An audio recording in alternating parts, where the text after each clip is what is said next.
अस्सलाम वालेकुम स्टूडेंट्स, उम्मीद है कि आप सब खैरियत से होंगे। आज हमने 10th class computer science chapter number 3 का जो टॉपिक है input and output operations in Python उसको स्टार्ट करना है। और ये जो टॉपिक है बड़ा इंपॉर्टेंट है, क्योंकि इस चैप्टर से लॉन्ग क्वेश्चन आना नहीं है, तो जितने पॉसिबल शॉर्ट क्वेश्चंस बनते हैं इस टॉपिक के अंदर वो मैं आपके साथ शेयर कर दूंगा, बता दूंगा, उनके आंसर भी मार्क करवा दूंगा, तो ध्यान से समझिएगा। इससे प्रीवियस वीडियो में हमने वेरिएबल और उसकी टाइप्स और उसके रूल्स पढ़े थे। अगर वो आपको आते हैं तो फिर इसकी अच्छी समझ आएगी। अगर आपने वो लेक्चर नहीं देखा तो डिस्क्रिप्शन में मैंने एक कंप्लीट प्लेलिस्ट का लिंक ऐड किया हुआ है, जहाँ पे आपको 10th class computer science new course के सारे लेक्चर्स जो हैं वो मिल जाएंगे एक तरतीब में। वहाँ से आप जो हैं वो लेक्चर्स अटेंड कर सकते हैं और इस बुक को समझ सकते हैं। इसके अलावा अगर आपको नोट्स चाहिए पूरी बुक के ईजी वर्डिंग के अंदर, तो स्क्रीन पर नंबर चल रहा है, आप कॉन्टैक्ट कर सकते हैं। तो स्टार्ट करते हैं input and output operations in Python.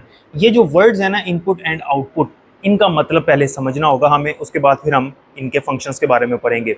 Input का मतलब ये होता है कि कोई भी डाटा कंप्यूटर के अंदर एंटर करना, और आउटपुट का मतलब ये होता है कि कंप्यूटर से कोई भी डाटा रिसीव करना। फॉर एग्जांपल, अगर मैं कीबोर्ड से कुछ एंटर कर रहा हूँ कंप्यूटर के अंदर, मैंने अपना नाम टाइप किया, तो ये क्या है, इनपुट है।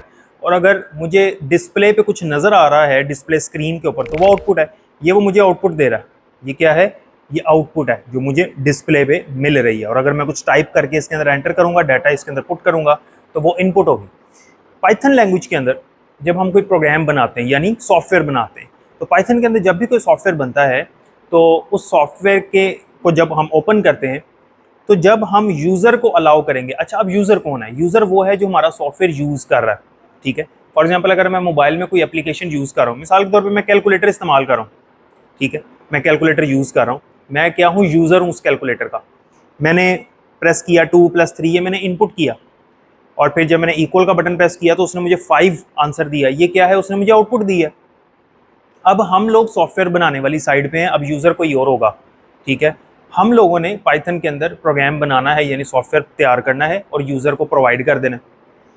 अगर मैं ये चाहता हूँ कि यूज़र मेरे सॉफ्टवेयर के अंदर डाटा एंटर करे यानी इनपुट करे, उसके लिए मुझे पाइथन के अंदर पीछे इनपुट फंक्शन लगाना पड़ेगा, जो कि अभी हम पढ़ेंगे।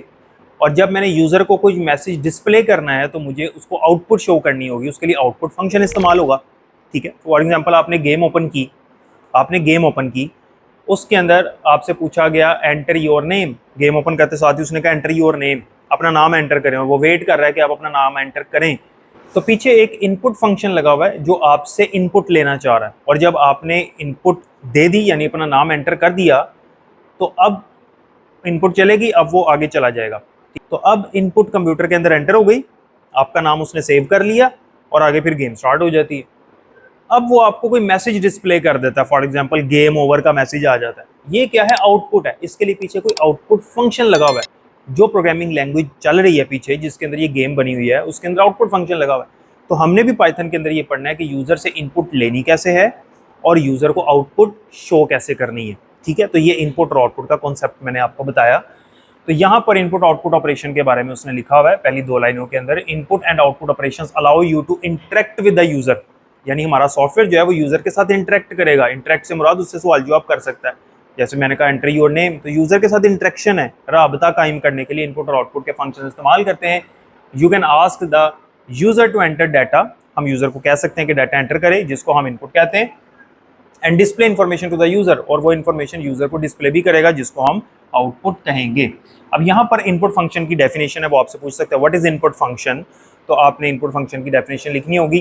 तो इनपुट फंक्शन की डेफिनेशन ये है कि वो use the input function, Python के अंदर जो इनपुट लेने के लिए, यूज़र से इनपुट गेट करने के लिए जो फंक्शन है उसका नाम भी इनपुट ही है।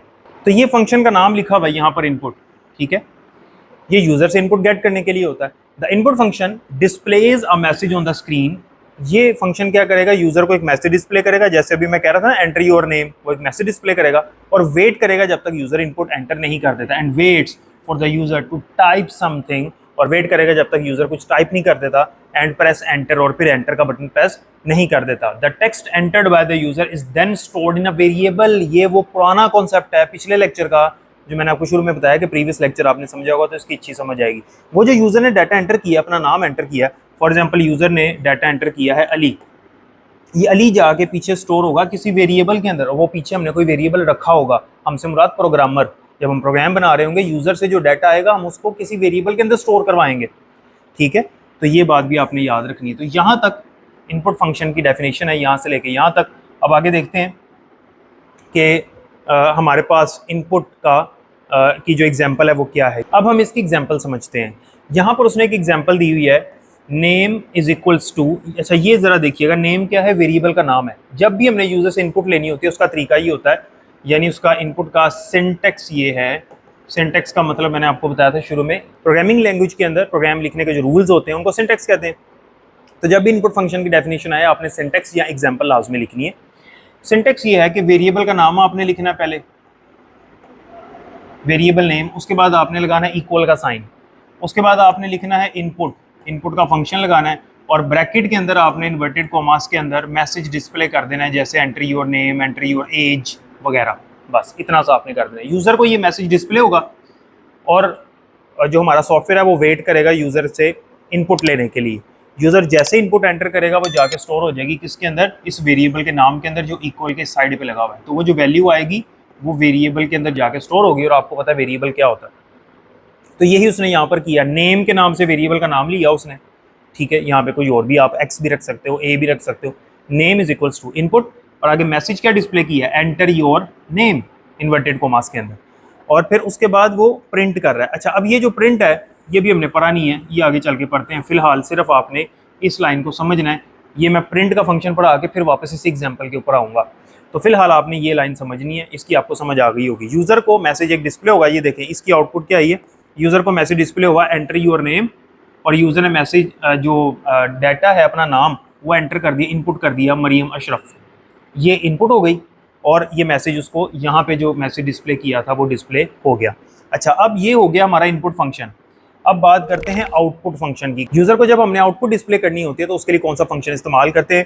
तो यूज़र को आउटपुट डिस्प्ले करने के लिए जो फंक्शन है हमारे पास उसका नाम होता है प्रिंट। ये याद रखना है, यूज़र से इनपुट लेने के लिए पाइथन के अंदर जो फंक्शन हमने पढ़ा वो है इनपुट के नाम से ही है, लेकिन जब यूज़र को आउटपुट शो करनी है तो उसके लिए फंक्शन का नाम आउटपुट नहीं है, उसके लिए फंक्शन का नाम है प्रिंट, ठीक है। तो ये इसकी डेफिनेशन है, यहाँ से स्टार्ट हो रही है। Use the print function to display information on the screen, या हम यहाँ पर लिख सकते हैं कि print function is use to display the information on the screen. The print function takes one or more arguments and display them. Print function जो है वो आर्ग्यूमेंट्स एक्सेप्ट करता है और डिस्प्ले कर देता है। आर्ग्यूमेंट किसे कहते हैं वो मैं आपको भी बता देता हूँ। अब इसकी एग्जांपल देखते हैं कि हम इसको यूज़ कैसे करते हैं, वो भी देख लेते हैं, और इसका मैं आपको सिंटेक्स भी बता देता हूँ। इसका सिंटेक्स समझना है आपने पहले ध्यान से। जो हमारा आउटपुट फंक्शन है उसका सिंटेक्स देखना है, बल्कि मैं उसके लिए आपको यहाँ पे बताता हूँ। आपने प्रिंट लिखना है, प्रिंट लिखने के बाद आपने ब्रैकेट के अंदर इन्वर्टेड कोमास लगा के मैसेज डिस्प्ले कर देना जो यूज़र को आपने दिखाना है। जैसे मैं बता रहा था गेम ओवर, ये मैसेज यूज़र को डिस्प्ले हो जाएगा स्क्रीन के ऊपर, ठीक है। अच्छा एक तो ये हो गया। अगर हमने किसी वेरिएबल की वैल्यू डिस्प्ले करनी है, फॉर एग्जांपल मैं एक वेरिएबल लेता हूँ यहाँ पर a इज़ इक्वल्स टू 5। अब इस a की वैल्यू डिस्प्ले करनी है तो याद रखें कि प्रिंट का जो फंक्शन है इसके अंदर इन्वर्टेड कॉमास में हम जो कुछ लिखते हैं वो एज इट इज़ स्क्रीन के ऊपर शो हो जाता है। जो हम इन्वर्टेड कॉमास में लिखेंगे वो वैसे ही डिस्प्ले हो जाएगा स्क्रीन के ऊपर। तो अगर मैंने यहाँ पर a लिखा है तो a जो है वो आउटपुट के अंदर डिस्प्ले हो जाएगा यूज़र को स्क्रीन के ऊपर, इस तरह से a नज़र आ जाएगा। हालांकि मैंने a डिस्प्ले नहीं करना, a की वैल्यू डिस्प्ले करनी है। तो जब किसी वेरिएबल की वैल्यू डिस्प्ले करनी होती है तो हम उस वेरिएबल का नाम लिखते ज़रूर हैं, लेकिन फिर इन्वर्टेड कोमास हटा देते हैं। यानी फिर हम क्या करेंगे, हम यहाँ से इन्वर्टेड कोमास हटा देंगे। अब जो है यहाँ पर a डिस्प्ले नहीं होगा, बल्कि यहाँ पर डिस्प्ले होगा 5 जो a की वैल्यू है। तो हमने दो चीज़ें सीखी हैं कि प्रिंट के फंक्शन के अंदर अगर हम इन्वर्टेड कोमास के अंदर कोई मैसेज डिस्प्ले करते हैं तो वो एज इट इज़ डिस्प्ले हो जाता है। अगर हमने किसी वेरिएबल की वैल्यू डिस्प्ले करनी है तो बगैर इन्वर्टेड कोमास के उस वेरिएबल को लिखते हैं तो उसकी वैल्यू डिस्प्ले हो जाती है, फिर वो वेरिएबल का नाम डिस्प्ले नहीं होता। अच्छा तीसरी चीज़ अब आपने समझनी है, अगर हम मैसेज भी डिस्प्ले करना चाहते हैं साथ वेरिएबल की वैल्यू भी डिस्प्ले करना चाहते हैं तो फिर क्या करेंगे हम। फॉर एग्जाम्पल मैं यहाँ पर लिखता हूँ a इज़ इक्वल्स टू 10, और मैं यहाँ पर प्रिंट के अंदर मैसेज भी डिस्प्ले कर देता हूँ कि वैल्यू इज़ इक्वल्स टू, ये मैंने चूंकि एज इट इज़ शो करना था तो ऐसे लिख दिया। आगे आपने कोमा लगाना है, क्योंकि आगे मैंने वेरिएबल का नाम लिखना है जिसकी वैल्यू डिस्प्ले करनी है, क्योंकि वेरिएबल अलग चीज़ है और ये जो इन्वर्टेड कोमास में जो मेरा स्ट्रिंग मैसेज है ये डिफरेंट है, तो इनके दरमियान में कोमा लगेगा सेपरेट करने के लिए। अब जो आउटपुट आएगी स्क्रीन के ऊपर वो क्या आएगी, वो आउटपुट ये आएगी वैल्यू इज इक्वल्स टू, ये एज इट इज़ आ जाएगा क्योंकि इन्वर्टेड कोमास में है, और ए चूंकि इन्वर्टेड कोमास में नहीं है और उसकी वैल्यू 10 है तो यहाँ पे आ जाएगा वैल्यू इज इक्वल्स टू 10, ये आउटपुट आएगी।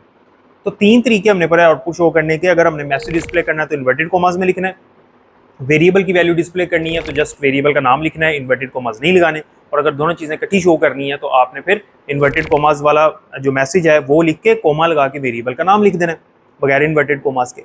अब आपकी बुक के अंदर जो एग्जाम्पल है उसको देखते हैं कि उसने क्या किया हुआ है, जो मैं अभी आपको यहाँ पर बता रहा था। देखें यहाँ पर उसने क्या किया कि इनपुट में एंटर योर नेम, और यूज़र से उसका नेम गेट किया और साथ में उसको मैसेज भी डिस्प्ले कर दिया। वो क्या मैसेज डिस्प्ले किया, हेलो इन्वर्टेड कोमास में, कोमा लगाया, साथ आगे लगाया प्लस, उसके बाद नेम, फिर प्लस और फिर ये वाला मैसेज। अब ये इसने प्लस क्यों लगाया, पाइथन के अंदर जब आपके पास वेरिएबल स्ट्रिंग टाइप का होगा, ये जो नेम है यूज़र से जो उसका नेम लिया जा रहा है, जैसे उसने यहाँ पर नाम अपना एंटर किया मरियम अशरफ, तो नेम जो है वो स्ट्रिंग वैल्यू है ना, इंटीजर तो नहीं है ना। अब ये जो हमने प्रीवियस लेक्चर पढ़ा था वेरिएबल की टाइप्स का, उसका कॉन्सेप्ट है, इंटीजर तो नहीं है किसी का नाम, फ्लोट भी नहीं है, बूलियन भी नहीं है, ये क्या है, स्ट्रिंग है। तो जब वेरिएबल स्ट्रिंग टाइप का होता है, ठीक है, और हम एक स्ट्रिंग मैसेज भी डिस्प्ले कर रहे हैं तो दरमियान में फिर हम प्लस लगाते हैं, ये लगाना बेहतर होता है। ठीक हो गई बात, कोमा भी लगा सकते हैं, पाइथन में एरर नहीं आएगा, लेकिन बेहतर ये होता है कि आप प्लस का सिंबल लगा दें यहाँ पर। अब देखें ज़रा, जब ये वाली लाइन चली यूज़र को मैसेज डिस्प्ले हुआ, ये आपकी आउटपुट है, यूज़र को मैसेज डिस्प्ले हुआ एंटर योर नेम, आगे कॉलन आ गए क्योंकि ये लगा हुआ है कॉलन, उसके बाद ये स्पेस है तो ये स्पेस आ गई। ये अब यूज़र ने इनपुट दी है, ये यूज़र ने टाइप किया मरियम अशरफ, अपना नाम एंटर किया, आपका जो नाम है आप वो एंटर करोगे या यूज़र का जो भी नाम है वो एंटर करेगा, फिर एंटर का बटन प्रेस किया। अब ये लाइन चलनी है, इस लाइन में क्या लिखा हुआ है, हेलो इन्वर्टेड कोमास में, हेलो कोमा और फिर स्पेस है, ये ऐसे ही आ गया एज इट इज़ चूँकि इन्वर्टेड कोमास में है हेलो। आगे प्लस के बाद वेरिएबल का नाम है वो क्या है, नेम, क्योंकि ये जो मरियम अशरफ वैल्यू एंटर की थी ये किस में जाके स्टोर हो गई थी, नेम के वेरिएबल के अंदर, तो उसकी वैल्यू डिस्प्ले हो रही है हेलो मरियम अशरफ, और आगे प्लस के बाद लगाया हुआ एक्सक्लेमेशन साइन और ये इन्वर्टेड कोमास में लगाया क्योंकि मैंने इसको एज इट इज़ डिस्प्ले करना था, तो ये यहाँ पर डिस्प्ले हो गया। ठीक हो गई बात। एक और मैं आपको इसकी एग्जांपल बताता हूँ तो मज़ीद जो है ना वो समझ आ जाएगा। फॉर एग्जांपल मैं यहाँ पर लिखता हूँ एज, एक वेरिएबल, इनपुट लेना है मैंने यूज़र से उसकी एज को, ठीक है, तो मैंने लिखा इनपुट एंटर योर एज, ठीक है, एंटर योर एज, ये मैंने इनपुट में उसको कह दिया, ये मैसेज डिस्प्ले कर देना मैंने, और जो वो अपनी एज एंटर करेगा वो किस में स्टोर होगी, जाके एज के वेरिएबल के अंदर स्टोर हो जाएगी। ठीक है, तो मैंने यहाँ पर आगे लिखा प्रिंट और मैसेज डिस्प्ले किया योर एज इज, ये जो कि मैसेज डिस्प्ले करना था इन्वर्टेड कोमास में लिखा, और उसके बाद मैंने लगाया कोमा और उसके बाद एज वेरिएबल का नाम लिख दिया। अब आउटपुट क्या आएगी, यूज़र को स्क्रीन के ऊपर आउटपुट क्या शो होगी, सबसे पहले ये चलेगा और यूज़र को मैसेज डिस्प्ले होगा एंटर योर एज, वेट करेगा यूज़र से इनपुट लेने के लिए, यूज़र ने अपनी एज एंटर की फॉर एग्जांपल 20, तो अब ये वाली जब स्टेटमेंट चलेगी तो उसको मैसेज डिस्प्ले होगा योर एज इज़, इतना एज इट इज़ आ जाएगा। ठीक है, और आगे एज चूँकि वेरिएबल है ये वाला, इसके अंदर वैल्यू स्टोर हुई थी 20, यूज़र ने एंटर किया था 20, तो वो एज में चला गया था, तो यहाँ पे आ जाएगा 20, योर एज इज़ 20, तो इस तरह मैसेज डिस्प्ले होगा। ठीक हो गई बात। तो यहाँ तक हो गया हमारा इनपुट और आउटपुट फंक्शन। अब आखिरी बात जो इसके अंदर समझने वाली है वो उसने ये बताया हुआ है कि बाय डिफ़ॉल्ट अगर हम इनपुट फंक्शन यूज़ कर रहे हैं और वेरिएबल, हमने पढ़ा था ना कि वेरिएबल के डिफरेंट टाइप्स हैं और हम बताते हैं कि किस टाइप की वैल्यू हमने स्टोर करें, इंटीजर करनी है तो इंट लिखते हैं, फ्लोट करनी है तो फ्लोट लिखते हैं, बूलियन करनी है तो बूल लिखते हैं, और अगर स्ट्रिंग है तो str लिखते हैं। तो अभी तक तो मैंने जो आपको बताया उसमें यूज़र से हमने वैल्यू ली डायरेक्ट वेरिएबल के अंदर, डाटा टाइप नहीं बताई, चल जाएगा इस तरह, कोई मसला नहीं है। लेकिन अगर हमने डाटा टाइप बतानी है तो फिर क्या तरीकाकार होता है। तो तरीका ये होता है, देखें जब मैं यूज़र से एज ले रहा हूँ उसकी, तो एज जो होती है वो पॉइंट में तो नहीं होती ना, एज जो है वो सॉलिड इंटीजर नंबर होता है, ठीक है। तो इंटीजर होगा तो मुझे उस वेरिएबल की डाटा टाइप बतानी पड़ेगी इंट, और अगर मैं किसी से उसका नेम ले रहा हूँ तो फिर जाहिर है वो स्ट्रिंग है, एड्रेस पूछ रहा हूँ तो वो स्ट्रिंग है, ठीक है। तो अगर मैं उससे हाइट पूछ रहा हूँ उसकी हाइट, तो हाइट ऑब्वियसली पॉइंट में हो सकती है, तो उसके लिए फिर मैं फ्लोट लूँगा। तो आपने देखना है कि किस तरह का डाटा आप यूज़र से ले रहे हो, किस तरह की वैल्यू यूज़र एंटर कर रहा है, तो वेरिएबल को आपने वो टाइप बता देनी है पाइथन के अंदर। उसका तरीका ये है, जैसे यहाँ पर उसने लिखा हुआ है, एग्जाम्पल एक दी है, अगर इंटीजर है तो फिर क्या करना है, ये यूज़र एज के नाम से उसने एक वेरिएबल लिया, ठीक है, ये वेरिएबल है यूज़र एज, इक्वल्स टू लगाकर इंट लिखा है यहाँ पर, और फिर ब्रैकेट के अंदर इनपुट का फंक्शन लगाया उसने, ठीक है। मैं आपको इसको मज़ीद आसान करके बता देता हूँ। अब यहाँ पर मैं एक वेरिएबल लेता हूँ एज इज़ इक्वल्स टू, अब चूंकि एज जो है वो इंटीजर टाइप का होता है तो आगे आपने लिखना है इक्वल के बाद इंट, उसके बाद आपने ब्रैकेट लगानी है, उसके अंदर फिर आपने इनपुट का फंक्शन लिखना है इनपुट, और यहाँ पे मैसेज मैंने डिस्प्ले किया एंटर योर एज, और ये ब्रैकेट क्लोज हुई इनपुट फंक्शन की, और ये वाली ब्रैकेट हमने फिर आगे क्लोज करनी है, यानी 2 ब्रैकेट्स लास्ट पे क्लोज होंगे। इससे ये होगा कि यूज़र जो वैल्यू एंटर करेगा वो इस वेरिएबल में जब जाएगी तो वो इंटीजर टाइप की होके जाएगी, और वो इंटीजर ही होगी, जाहिर सी बात है इंटीजर ही है। तो अगर आपने इंटीजर वैल्यू लेनी है, अगर आपने फ्लोट लेनी है तो इस जगह पर आप फ्लोट लिखोगे, जैसे अगर आपने हाइट लेनी है यूज़र से तो आप हाइट चूँकि पॉइंट में हो सकती है तो आप फिर फ्लोट यूज़ करोगे। उसकी एग्जांपल भी यहाँ पर उसने दी हुई है। अब यहाँ पर देखें उसने क्या किया हुआ है, एज गेट करनी थी जैसे मैंने आपको बताया, बाकी आउटपुट वाला मैसेज तो उसने वैसे डिस्प्ले कर दिया, योर एजेस आ गई, वेरिएबल का नाम है। फ्लोट के लिए उसने क्या किया, यूज़र हाइट के नाम से वेरिएबल है, आगे लिखा फ्लोट और फिर आगे इनपुट, ब्रैकेट के अंदर लिखा input enter your height in metres, और फिर 2 ब्रैकेट्स क्लोज की और फिर उसकी हाइट को डिस्प्ले कर दिया, ठीक है। और हाइट किस तरह से डिस्प्ले की, योर हाइट इज़, ये मैसेज एज इट इज़ आएगा, योर हाइट इज़ ये वाला, ठीक है। आगे यूज़र हाइट के नाम से वेरिएबल है ये वाला, ये वेरिएबल है, इसकी वैल्यू है 1.5 जो यूज़र ने एंटर की, और फिर आगे मीटर्स का मैसेज जो है वो इन्वर्टेड कॉमास में है तो वो एज इट इज़ आ जाएगा। तो ये है इनपुट और आउटपुट फंक्शन का कॉन्सेप्ट। तो अगर मैं इसको समराइज़ करूँ तो हमने ये पढ़ा कि इनपुट फंक्शन क्या होता है, इसकी डेफिनेशन आ सकती है, उसका सिंटैक्स पूछ सकता है, एग्जाम्पल पूछ सकता है। तो इनपुट फंक्शन क्या होता है, यूज़र से इनपुट गेट करने के लिए। आउटपुट फंक्शन क्या होता है, यूज़र को आउटपुट शो करने के लिए। उसमें हमने प्रिंट का फंक्शन पढ़ा। प्रिंट फंक्शन के अंदर हम मैसेज भी डिस्प्ले कर सकते हैं, वेरिएबल की वैल्यू भी डिस्प्ले कर सकते हैं, और दोनों चीज़ें इकट्ठी कंबाइन करके भी कर सकते हैं। फिर हमने ये पढ़ा कि अगर हमने यूज़र से इनपुट लेनी है और उसकी डाटा टाइप हमने बतानी है तो वो हम इनपुट से पहले ब्रैकेट से बाहर हम इंट, फ्लोट, str या बूल जो भी कीवर्ड हमने पढ़े थे वो हम लिख देते हैं। उम्मीद करता हूँ कि यहाँ तक समझ आ गई होगी। अपना ख्याल रखिएगा। अल्लाह हाफिज़।